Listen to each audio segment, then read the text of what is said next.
Welcome to Eternal in Nature, the podcast where we bridge the gap between the restored gospel and the principles of regenerative design, all to build the kingdom of God today. I'm your host, Joshua Prieto. We are currently in series 1 of Observe and Interact. These 14 days, we are slowing down to look at the patterns of the world and our faith so that we can design a future that is truly Zion.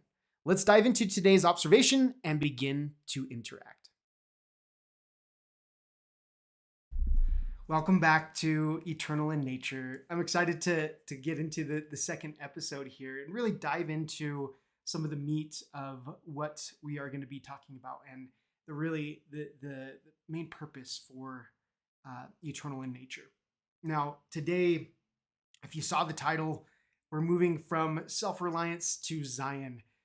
We're going to be talking about this thing called permaculture that I mentioned in the prior episode. If you didn't get a chance to watch the prior episode, please do. It's a great welcoming understanding of what we're going to be talking about in this podcast, but it's going to also break down some of the important things that we're going to be discussing over the next 2 weeks or so.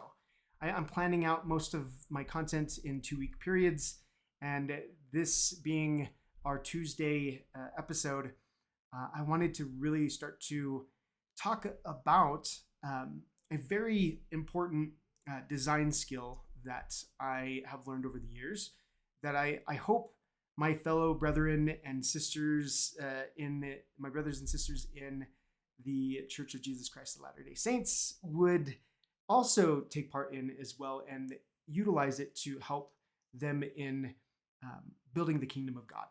That's what we're really all about here on this podcast, on this channel. So let's dive into it today. So last time I had mentioned that this thing called permaculture, right? What is it? And it's really a combination of two words, and it was designed, it was created, co-originated is what they say, by David Holmgren and Bill Mollison. I have his book up there. I have both of their books. They created these 12 design principles, and this is the book on the design principles by Holmgren.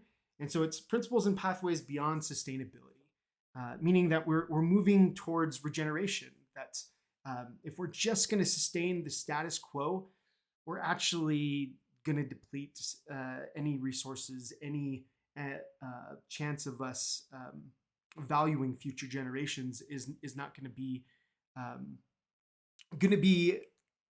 happening because we didn't take that into consideration, where we're regenerating for each generation that is taking part in a given ecosystem, and that we're designing for our economy, our communities, our families, our individual lives for regeneration. And that's really what we're going to be kind of talking about here. This piece, I want to just start with gratitude for the church's culture of provident living. I've taken, I think, I want to say like at least 3 of the courses by now. The self-reliance course is what I'm referring to. And I've enjoyed each one of those. And then my wife and I actually started going through, because we enjoyed the 3 that we took together. We started going through all the courses just to see, what was there by ourselves, just my wife and I kind of reading through them and going through the exercises. We didn't get as much as we would have going to the classes themselves, but we really do, our family really does enjoy that aspect of our church's culture and our church's deep respect and understanding for building self-reliance. The challenge that I also want to bring up here, that often I think we look at one aspect of our church and we dive so deeply into that we almost forget about other parts of it, right? Or we forget the core gospel principles, or what we're really trying to do with the concept of self-reliance, right? once you become self-reliant, it's not the end goal, right? And that's one of the challenges that I think um, I've seen in different parts of my own life and in my relationship with how I uh, do the work within our church and take on my callings. Um, but why this self-reliant part of this on an individual level is really not enough for us as Latter-day Saints is kind of what I want to get to in this episode. The big thing here is like self-reliance is a prerequisite. You have to have it, right? It's not a destination. And permaculture and regenerative design is a tool set that I've found on. It's like a how-to for moving from this independent survival to a thriving interdependent Zion, where we are as one and we are building up the kingdom of God and following the law of consecration, right? That's the meat of what we're talking about today. So let's like really dive into these concepts here, because the overall vision is to get beyond the food storage and the prepping, and I love it all. In fact, that's how I kind of got into the permaculture sphere. Was like, what is going to happen if we lose some of the basic necessities or systems, or what is it going to look like in these end times? And we got to be prepared, right? And I love that kind of prepping mentality that exists within our culture. It's fun to actually, for me, to think about those things, but I feel like we're missing the point if we're thinking that food storage and is all we need when it comes to that self-reliance. It really does take a community. And I mentioned my story before of like trying to do the off-grid farmstead and trying to live on my own, or have our family be able to live on our own and take care of ourselves by living off the land. It's kind of a false story. We all are dependent in some way on each other, but how do we also get away from being that super dependent, move into independence, but then move further into interdependence? And that's something that I'm a big Stevie Covey fan. You'll find that out. That happens. He really shares that narrative in the 7 Habits of Highly Effective People, and I'll dive into that a little bit. But to reach that, it really does take a higher level way of designing how we intentionally work with one another, and work along with natural resources and natural systems, and those things that are eternal in nature, right? So let's dive into this foundation here. That I think we all kind of have this foundation as members of the church. And if you're not of a member of the church, or grew up in the church and not there, but have some understanding of the church's self-reliant system, it's quite beautiful. And if you don't know it, I'm gonna share some of it, because I really do strongly think that these courses that we've built out over the years now, and have these ward gatherings and sometimes even stake. I think it's the entire stake in some areas. I guess it depends on where you're at. Here in Colombia, I think we do them as a stake in Bogota, and so we come together as a stake. Hey, quick break. If you're listening to these episodes and feeling that spark to get something done, I want to invite you into the Eternal in Nature Telegram community. This isn't just a place to get updates. It's our sandbox where we start to use the principles from these episodes and discuss how to apply them in our wards, our gardens, our businesses. And if Telegram isn't your thing, start the conversation here on YouTube or wherever you're listening to this. I read every single comment that comes in through these many different channels. And that's where we start recommenting, is in our communities, in our conversations and discussions. So check the link out below and join the conversation. I'll share my screen because I really want to dive into these courses just to share the big piece here. Like, how awesome is it that we've developed courses for emotional resilience, personal finances. That was one of the early ones that they had. Entrepreneurship, that was the first course I took, right? Starting and growing my business. Life skills, find a better job. I think these were like the first three that I saw. Personal finance, starting and growing my business and finding a better job. Education for better work. I think those were like the core OGs, right? But you can take these courses, and if you haven't done one of these courses, I suggest you do. They're really great. One thing that I think they do the best is that they bring us together as a ward, as a stake, as members of the church, where we get to discuss these very important topics that are very personal in a setting where we can be vulnerable with one another, where we can actually see and build these skills out as a community. And that, to me, is a part of what we're trying to do here. Is like, as we grow towards being more independent in our own ability to manage our own finances, to have a personal connection with God, to have the skills, the life skills that we need, to have the education, or to learn English if we are wanting to participate on like a global economy, right? Here in in Latin America, Panama and Colombia, where I've spent a lot of my time, those English classes have been so tremendously helpful for people getting jobs here that are good well-paying jobs, or being able to go visit and go to school in the States, or in English speaking. It just gives them more opportunity, right?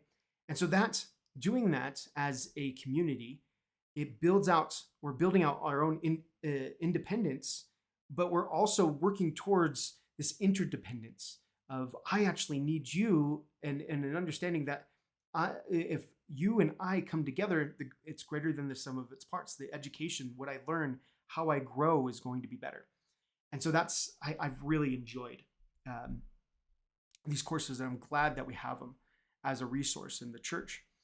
And it's a part of how the church is building up the kingdom of God on this earth. So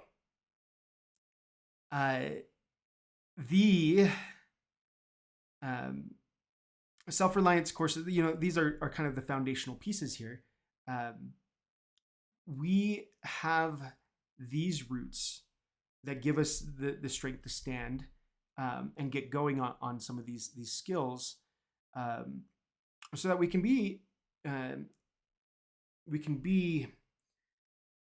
ready for challenges in our life, and have those skill sets, and share knowledge and learn together. But it really isn't. It isn't, if we're to look at it, it's not the whole ecosystem. It's just it's a foundation, right? And now we need to kind of have the forest, right? We've gotten a good strong root and tree grounded, and it's growing, but we have to kind of nurture it into a growing forest, and help our neighbor to grow their tree, right? And that's the kind of next piece that I want to talk about here. There is this bridge that I'm helping us to try to come into. A lot of times we go into our own discovery of our faith, and how we're connected together through Jesus and his atonement and sacrifice, and how he brings us together in service as well with one another. and that his pure love is charity for one another. Now that kind of transcendence of like going from like, just fearing God and knowing that he is, right, to really understanding, I have to be I have to take upon his name, and I have to take upon Jesus' name, and understand what he's done for me, and the atonement, and it gives me this deep understanding of releasing and getting rid of my sins in his name, but then recognizing that others also need that, but we also need those basic things before we could even think about religion, or all of these really deep decisions that we have to make in our life. Religion being probably, and faith, and being one of the biggest decisions that we can possibly make. It starts, with a certain amount of, I am going to use Stephen Covey's kind of framework here of the 7 habits. It starts with kind of building those habits that help us to move from the dependence from the world, or depending on the world. And I would say you look at and see so many different things out there that we're so dependent, and we're always caught up in the politics, or who we voted for, or this, that, and the other. We're dependent on our local governments, our federal governments, or this, that, and the other, to tell us what to do, to give us the laws that we need. But in reality, what we're really trying to work towards is this independence, this self-reliance on being able to take accountability for our own things. But that's not even the end goal there. We're kind of moving from, we have some habits that will move us from dependence to independence and self-reliance, but then we need to really move from that independence to interdependence, which is, let's move from self-relying on and building a strong core of us being able to rely on our own skill set and be accountable for ourselves, but then to also move towards, now I recognize that I've been doing the work and you've been doing the work to be self-reliant, and we're always at this ebb and flow of self-reliance, right? We are always certainly dependent on our Savior and God to take us through this life, and to give us the lessons that we need, and to have that guidance. But as we do so, we also need to be interdependent with one another. And that's what God is trying to call us to do, that we are as one, that we consecrate our time, our efforts to one another, and make something greater than the sum of its parts. So that's these higher habits that we're trying to move towards. And if you look at Stephen Covey's book, 7 Habits of Highly Effective People, I'll share my screen again and show you really this this graphic here. So we see we're going, those first 3 habits that are kind of moving us towards independence. We start off, dependent, completely dependent. As children is a perfect example, or as teenagers, or we move out on our own for the first time. We're really focusing, here. We're trying to be proactive. We're trying to make sure that we're holding ourselves accountable. We're putting first things first, knowing what priorities we have in our life, right? And we're beginning with the end in mind. We're seeing where we need to go, and we're working our way back where we want to go, right? And then as we reach higher levels of mastery in these 3 habits, we become more independent. But then we can see that we move towards the community. We move towards interdependence, understanding, each other, building understanding with one another, building synergy between one another, and always thinking about the win-win solutions that are there.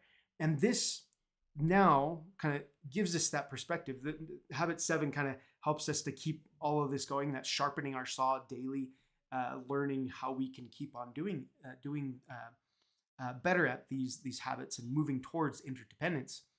So this is what I'm saying. This is the structure that our church has actually done a really great job of formalizing here. And I'm also going to introduce to you something called the permaculture design principles, which exist fully. They exist really to help you kind of sharpen the saw as well in designing a structure that allows this to always be happening. We're always moving towards interdependence, interconnection between one another, and not just between individuals, members of our church, not just between Christian fellow Christians or people, religious folks, or whatever you want to groupings that you want to put, but as all humankind, right? As all of us are thinking, and then even beyond that, all of God's creation. How do we build interdependence between all of God's creations as we become one with nature, right? And we find those eternal principles that are connecting us and building us towards this interdependence here. And that's what these principles here are. And there's 3 ethics. I mentioned this last time that kind of sit at the core that I think, we already have within our church, but it's talking about caring for earth, caring for people, and caring for future generations, or distributing the fair share between all stakeholders, right?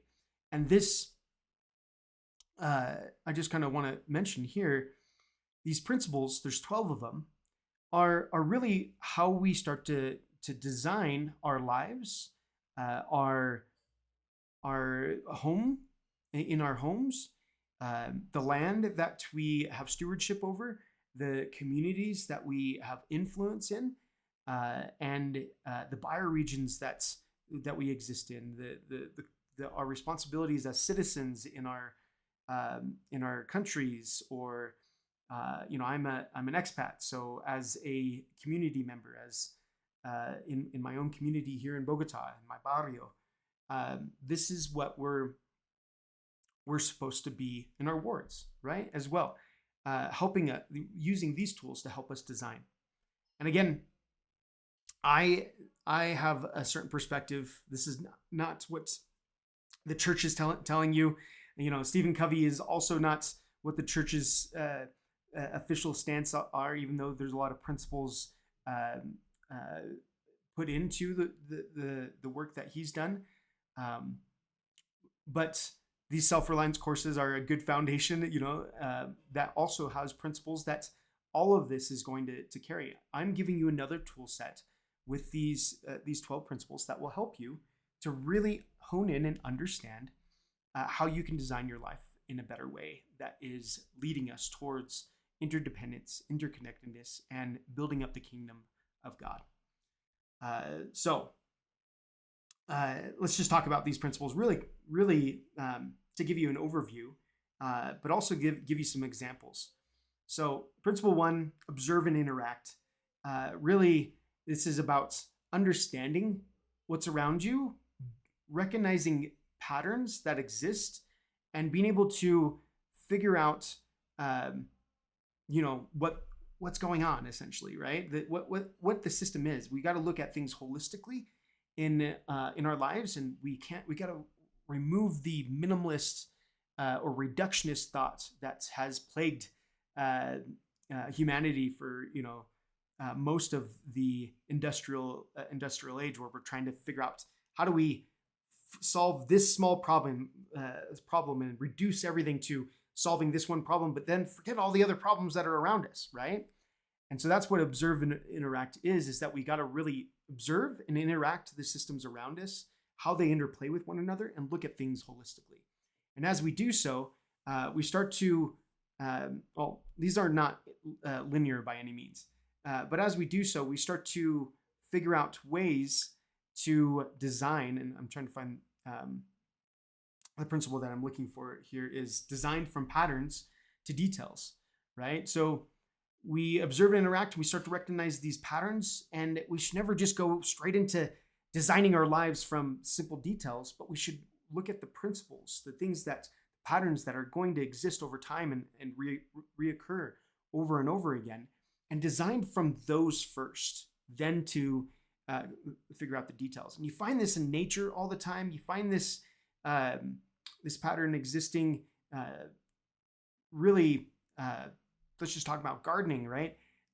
When you recognize the entire seasons and how your garden plot is receiving sun, getting water, how much water at certain times of the year, when the first frost is, all of those different patterns, then you can design. But before that, if I were to just go put up my plots, and it's covered by a bunch of shade, and I got a bunch of sunny plants that need a bunch of sun to go to fruit and to grow, I'm missing a huge part of what's going on because I didn't recognize the patterns. And that goes to different things in our life as well. So we have, these principles. I'll share this website so you can kind of go through these 12 principles. But there are things like, producing no waste, use small and slow solutions, everything in that are eternal in nature are going to be started from just small and slow solutions. We talk about this from, our primary children age, right? Where we teach them to pray. We teach them the basic answers to pray, to read their scriptures, to go to church. Those are small and simple solutions. And they're often very slow solutions in the grand scheme of things. When you look at it years later of practicing those small and simple solutions, the slow progress that it leads to, poco a poco, line upon line, we get to the right solution, but it takes the time. So we use and value diversity. We use edges. I talked about this in the last episode that I've existed on the edges because of the permaculture community, which is and the regenerative community, which is often usually very progressive on the left, and sometimes I have a hard time grappling with some of the cultural hippy dippy stuff that goes on within the regenerative movement. But I exist in that world fully, while also existing in this other world of my faith in the Latter-day Saint world at the same time. And they those edges that come together is where I grow, where I help others to grow, and where the most value is actually created. So that's what that means. Use the edges and value the marginal. And it also means within our community that there's so much potential for growth in those marginal parts of our community, those that are marginalized, and that we have to value those that sit on the edges because they will help us to grow and help our communities to grow. This yellow is really hard to see. Creatively use and respond to change. So I think we all kind of see that these are great, eternal principles that we can utilize. And I will be kind of going into these more and kind of showing you how we apply these into designing our lives, designing community engagement in our wards, and helping us to build up the kingdom of God through these design principles. So I had a couple of things that I wanted to mention here, and I'm forgetting. So I'm going to go back to my notes real quick and just look at this. Okay, here we go. So just 4 principles that I really wanted to hit on here on that relate to our religion specifically and our faith and the gospel that we are taught. So when we observe and interact, going back to that first principle, we don't just follow a manual. And I think this is something that's was really during President Nelson's ministry as a prophet, really hit on this and made us a family family centered, home centered first church, and helping us to really teach in the home before just relying on just Sunday school and those types of things. But we also, even before then, when we introduced the Come Follow Me curriculum, there was a huge, we're not supposed to be following the manual, right?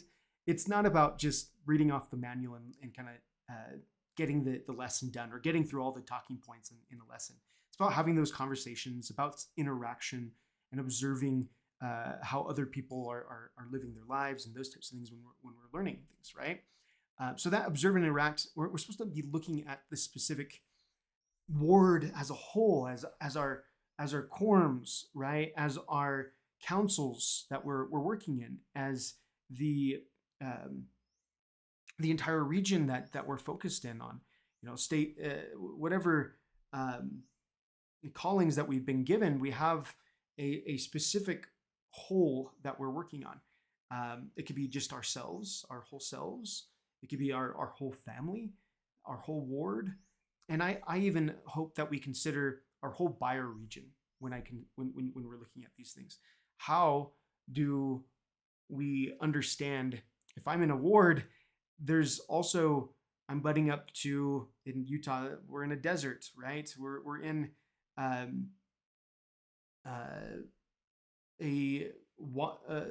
very water scarcity place, so a very fragile ecosystem in a lot of ways. And we also have to consider that when we're considering how we look at the entire whole, right? So what does that entire whole need? And that's what we're observing and interacting, right? There's also another, the catch and store energy principle there. This isn't just about the solar panels, and that's what I think a lot of people, if you're thinking about this in more of like the sustainability side of things, or if you're thinking, oh, this is just for those green nerds, right? The sustainability nerds. It's about storing the energy of our community and the services and the services that we provide one another. That type of energy being stored and being caught. We often look at a new member, for example, and sometimes they have more energy than someone that's been in the church for years and years and years, right? Who's been on the bishopric or on this council and on this thing and then kind of run down. But then you see someone that comes into a calling and they're bright-eyed and bushy-tailed about what it is, and they're really wanting to magnify their calling. And I have been in those situations as a younger family man in my first callings as in my first family wards, with my newborn children and everything. So excited, but then got a couple of the older generation saying, cool your jets here, right? And yes, we have to understand and respect that, but also there was a lot of energy that I think I definitely wanted to get out there. And how do we catch and store that energy? How do we catch and store the energy of the youth, for example, right? How do we catch and store the energy? We could go into that sustainability nerd. How do we catch and store the energy on that parking lot that's just sitting there 24/7, even when we don't have church services and activities, but there's just this blacktop sitting there, taking a ton of energy and actually heating up everything else around us. I don't know if you've ever sat at a ward party and you just in the summer and you're just like, why are we having it on the parking lot, right? That's a lot of wasted energy there in itself. And so we got to be thinking about these things as community members, as ward members, as leaders in our stakes and wards and communities. So that principle really hit me and wanted to bring that up for an understanding here. Also, so produce no waste. is one of the principles, one of the 12 principles. And how do we stop wasting those talents that I had mentioned, right? Of our members, because I think that's one area that I would say is so underutilized. When I go into church, and I'm so challenged right now. I'll just give you my own perspective of where I'm at in my own word. I have a hard time with the Spanish language. I'm in a Spanish speaking country. I've been in a Spanish speaking country for over 4 years now, and each ward has tried to utilize me my talents in different ways, but in most cases, I feel like I've been wasting away in some areas, and that's not just in Spanish speaking. I've gone into so many different words that it's probably, we've moved around a lot, right? And they've lived in fun and interesting places in the States and in Latin America. And there's been words that I've noticed that have done a really good job in valuing my my talents and valuing the talents of others. And I've seen that come up where you have a bishopric that puts you in a calling that you just know you're needing that, and others are needing that as well. Or they just recognize that, yeah, we can do some really great things. It's extremely hard to find that for each individual, but we have to be thinking of that. And that's a part of waste that I don't think we recognize. And then there's the other forms of waste that we can look at here. I see a cultural hall often that is underutilized. There's a lot of resources that the church puts in to the world that I think could be utilized better, and it really is. It's our responsibility to make that happen. We can say that this is a top-down hierarchical church, but I don't think our leaders would say that. Nor would I say the members, if we're truly being honest about magnifying our callings and doing the work, we are not just here to let these things go to waste, right? So if we're seeing our cultural hall not being used by the youth or others, why don't we take it? May take it on. It may not be a calling that we're given at this point, but what are some of the ways that we can utilize those resources for meetings to help our community, for activities that bring us together and bring people into an understanding of our church and the love that we have for them in our communities. These are things that we need to consider. I'm also thinking of right now, one of the things that's coming to my head is, oh man, why the heck do we have these green lawns in Utah, especially on these wards? We should be doing some and watering them.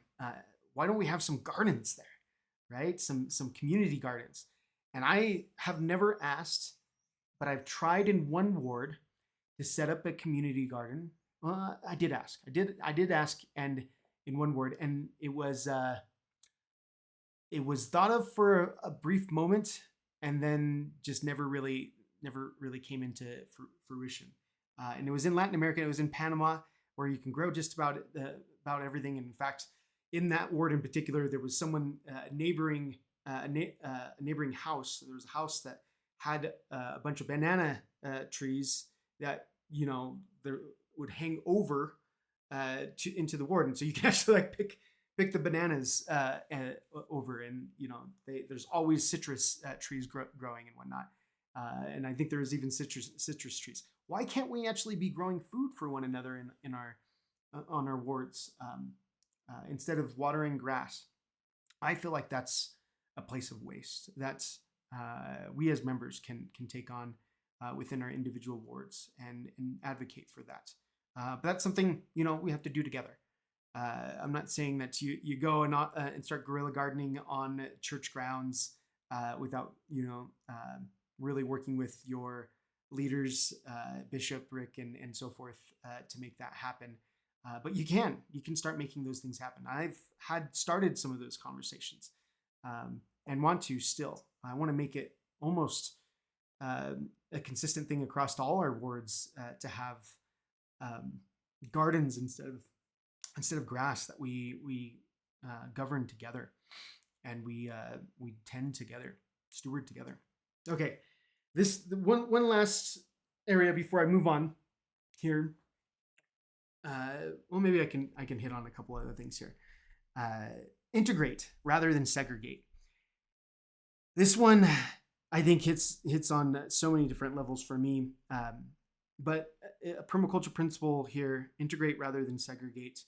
This is the core of the interdependence that I'm trying to kind of bring up here. How do we make sure, like the high priest and the sunbeam are working in the same ecosystem, right? How do we make sure, or how do we shore up those areas where the leaders and of our ward, from our bishop to our Sunday school leader to our young women leaders to young men's, all of and even no one, the people that are just doing the calling of cleaning up after. I had this calling, one of my first callings, coming back to the church, as I was rebellious in my youth. You'll probably find out in my as you get to know my story more. I came back to the church, and one of my callings was the just picking up after sacrament, right? Picking up the hymn books, the kids' Cheerios on the ground, all of those things, right? And the deep sense of responsibility that I took for that calling was I felt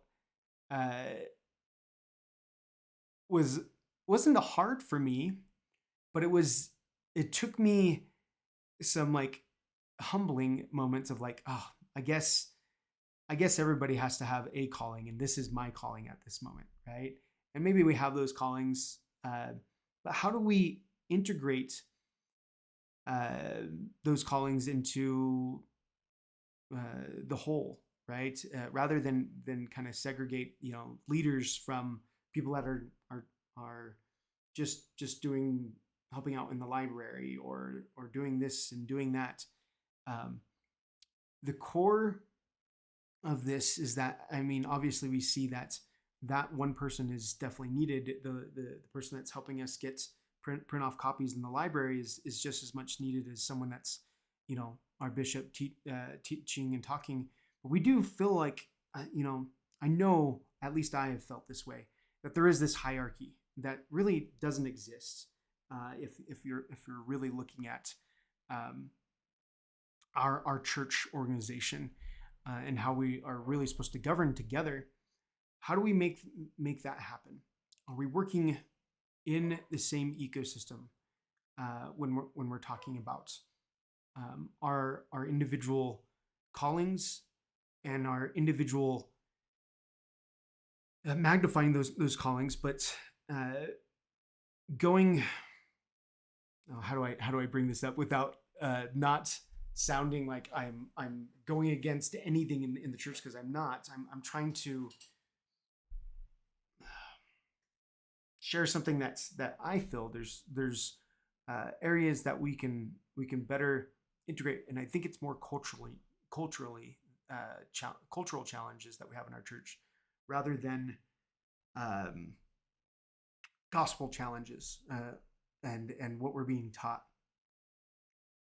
Because I've been in lots of different situations where our wards can and often do value each an individual member, but then we neglect or we segregate a certain type, a certain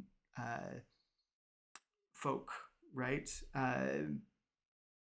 I say this because I felt this very much in my own ward when I mentioned that I'm interested in these types of things. When I'm a sustainability nerd, or I mention, I have friends that are in the LGBT community that have really struggled but really want to be involved in church, or and then get put into the church, but then don't get the callings, or get neglected, or get talked about behind their backs, or those types of things, right?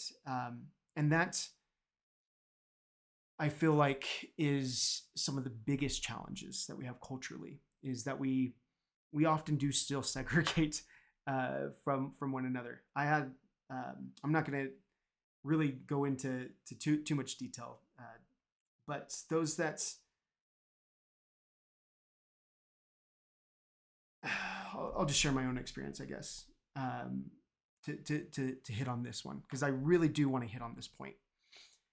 At least give me just 5 minutes to share this. Is okay. I'll give you some personal experiences to share this, because I'm having a hard time really trying to share what I'm trying to share, and just be vulnerable around it.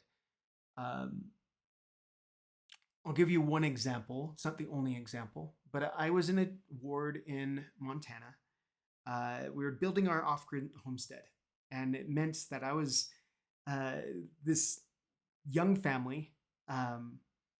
We had 2 little ones. I think my oldest, we have 4 children now, but my oldest was no older than 6 by the time we had left.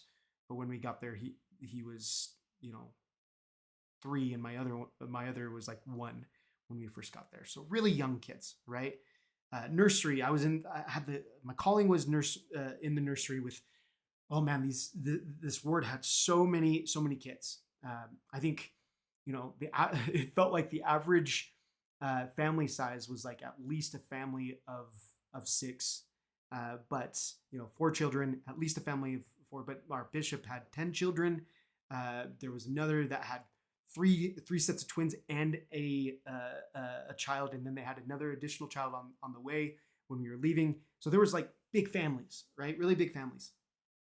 And I'm this.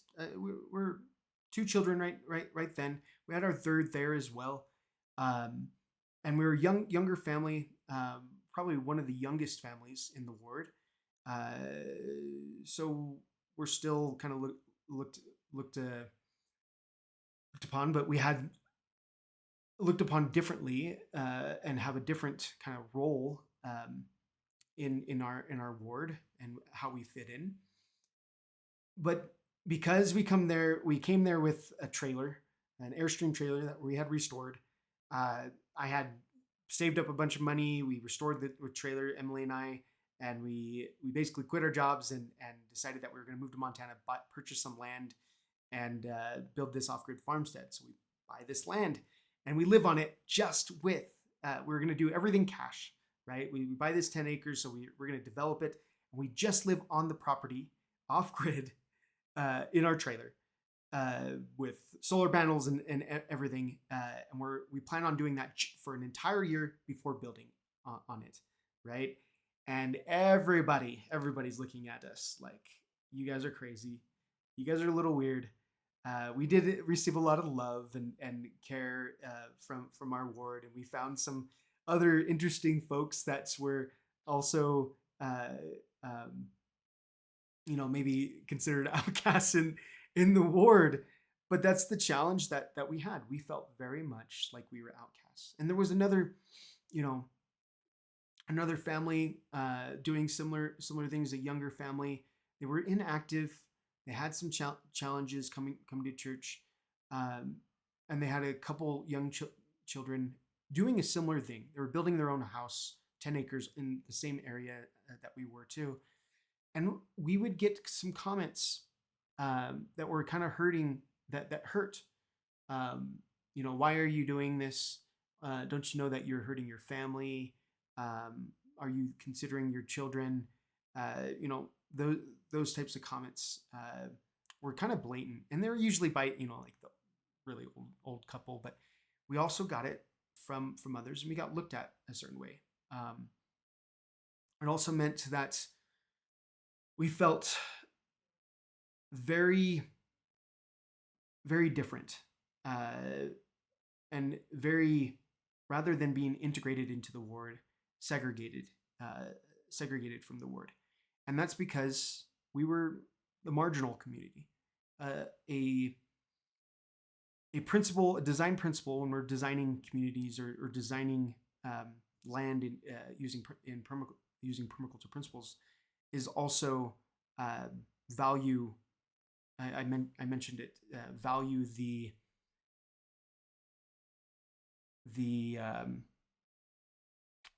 marginal, right? That's the exact use edges and value the marginal. And this is something that deeply I have found to be a difficult challenge for the culture in our church. And I'm just saying this because it's one of the things that's stopping us from being interdependent and getting us to a place where all of us can be valued and bring our value to the table, bring our value to the community. It might be the queer child who is just so distraught about their life and doesn't feel valued in their community, let alone their church, and it feels like an outcast. It might be, someone like me who's just trying to do something different. It might be the elderly woman who gets ignored during sacraments and during the meetings, and people don't really ask for her opinion and where she can be there. But there's so much deep wisdom that's valued there, as she's been a grandparent, as she's been a mother, as she's been someone that's had great loss and great joy in her life. These are the things that I see as stopping points for us, as walls that stop us in becoming more interdependent and building up the kingdom of God in our wards. So I do want to mention there. Sorry, I got a little. No, I'm not going to apologize, but I thank you for taking the time to listen to these. I encourage you to dive into these principles yourself, and I'm going to be utilizing these principles in the next couple weeks to help us design ways that we can work together and be more interdependent. So, kind of moving into action for us as we become pioneering partners. I'm going to use that word in encouraging each other, encouraging other members, others outside of our church to take part in our community growth and interdependence. My invitation is this: encourage those around you, encourage yourself. I encourage you to look at your food storage, at your garden, through a lens of how can this garden feed not just your family, but my family and your neighbor's family, or how can your how can your calling that you currently have right now also include someone else in the growth and in the understanding of what's going on? Where do you see energy being wasted? Where do you see these principles start to take root in your ward, your community? And how can we better unify around building up the kingdom of God by applying these design principles to how we design our interactions with one another? Okay, conclusion. I'm going to do a couple teases here. I want you to subscribe to this channel. Please, if you haven't already, go and check out episode 1. Click the what do you call that? The notification bell or whatever, right? So you don't miss out on the next one that we have. And we're going to be, they're not sequential by any means. You can tune in at any point, but there's a lot of great information that I'm building up towards. That's, you might want to go check out a prior episode and get a sense for something before, moving on to further episodes. So in the next episode, we're going to be getting real. I don't know any other way to say this, and I'm a little nervous about this episode because we've talked about the ideal, and we're going to talk about the culture of the church next time. So tomorrow, right? We're going to talk about the good culture in our church, the wonderful, amazing things that are out there. We're going to also talk about the bad and the challenges that we have in our culture, our church culture, and the ugly. And we're also going to talk about that the culture is not the people make up our church, but they are not the gospel as well. And we got to distinguish between those two. I know there's been a lot of people that have been turned off and have fallen away from the church because they felt isolated or they've gone through, maybe an experience where someone is treated them poorly. We can talk about those challenges all day, but really what it comes down to is we are all sinners and we are all trying to do better and we are all saints at the same time, right?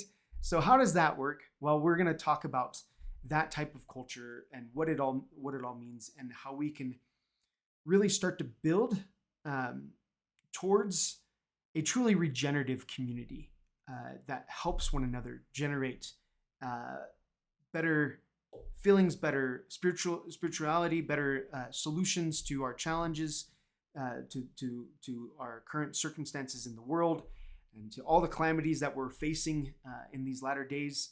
Yeah, we're going to be talking about that next time. So I'm gonna give you a big thank you and say, go build your root, right? Take some of those courses and start some fires. Let's give some creative new energy into our communities, into our wards, and let's stay eternal. Let's focus on what is eternal in nature. Thank you again. Bye for now. Thanks for joining me for another episode in the Observe and Interact series. If this sparks something within you, hit the like button. It really tells me and the algorithm that this is a conversation that matters. Also, be sure to subscribe and turn on notifications. Each episode in this series will be released daily at 4 p.m. Mountain Standard Time. So let's keep our focus on the things that are eternal in nature.